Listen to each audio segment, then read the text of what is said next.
It's a dreary Saturday morning at the Heavy Chevy ranch.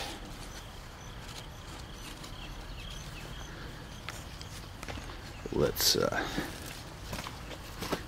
was out here last night doing a little welding. Need to buy a battery for my welder. Let's go inside where it's dry. There you go, Chevaholic. It's cold here too. I don't think I'll turn the heater on just yet.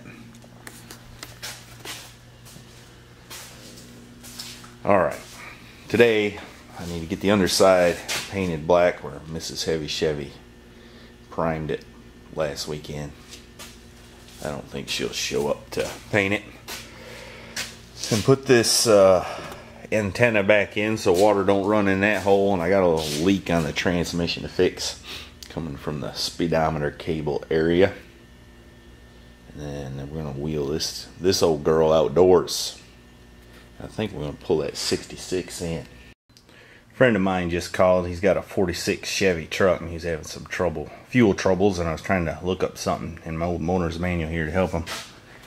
And I was looking through here and found an old receipt my grandpa when he bought some parts. 1950. That's pretty neat there. Set of rings, $12.96. 16 seats. I guess he got a valve job or something. Valves, I don't know, hard to read, but didn't cost much money in those days. It looks like he was needing a center punch and some drills and some wrenches and some sockets and a pipe and a hose and a heavy spring to use on a pedal. It's kind of neat there. Alright, we got the speedometer cable apparatus, a new O-ring and a seal in it. Hopefully that'll stop leaking. And got the underside painted. And I don't have quite as much paint on me as Mrs. Heavy Chevy did, but sorry about that. Now I'm going to set it on the ground and drive it out of here. Well, there it is, sitting on the ground again. I'm going to fire it up and weasel it out this other door. Got too much stuff in front of the other one, and we're going to pull that 66 in. Well, here we are cruising her down the road. She seems to be doing pretty good.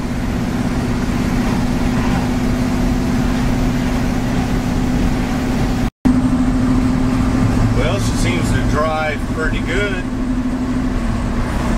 Got a square tire, feels like. She does good in the turns. Speedometer don't work. Not sure why that is. I think it's going to be okay.